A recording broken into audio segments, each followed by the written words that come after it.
আপনি আপনার ল্যাপটপ নিয়ে বেডরুমে কি করছেন, কাকে মেসেজ করছেন, এমনকি আপনার ব্যাংকের পাসওয়ার্ড সবকিছু প্রতি সেকেন্ডে স্ক্রিনশট নিয়ে একটি বিদেশি কোম্পানি তাদের সার্ভারে জমা রাখছে।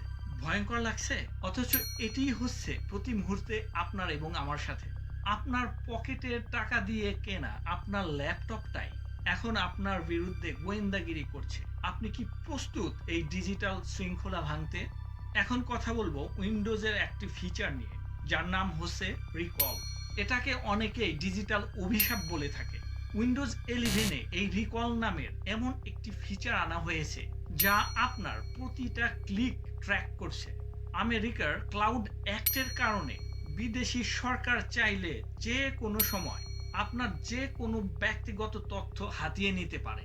একে প্রযুক্তি বলবেন নাকি ডিজিটাল দাসত্ব বলবেন? অনেকেই এটাকে পরিকল্পিত ষড়যন্ত্র বলে থাকে।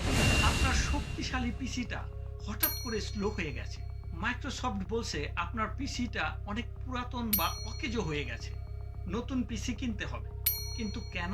তারা আপনাকে আমাকে বাধ্য করছে তাদের ইকোসিস্টেমে থাকার জন্য, বন্দি থাকতে।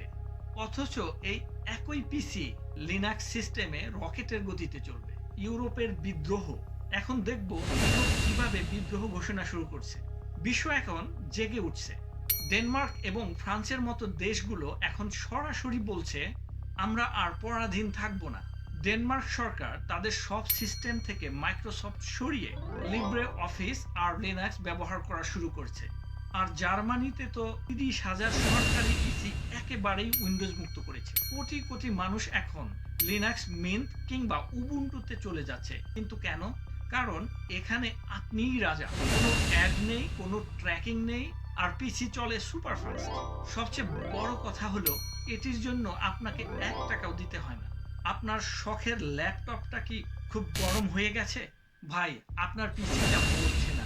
উইন্ডোজ 11 তাকে তিলে তিলে শ্বাসরোধ করে মেরে ফেলছে।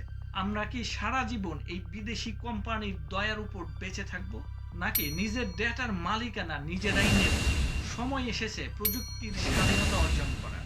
আপনার ডিজিটাল শৃঙ্খল বা চেইন আপনি কি ভাঙতে পারবেন? কমেন্টে জানান আপনার সাহসী মতামত। আর হ্যাঁ, শেয়ার করে সবাইকে এই ভয়ঙ্কর সত্যিটা জানিয়ে দিন। আল্লাহ হাফেজ।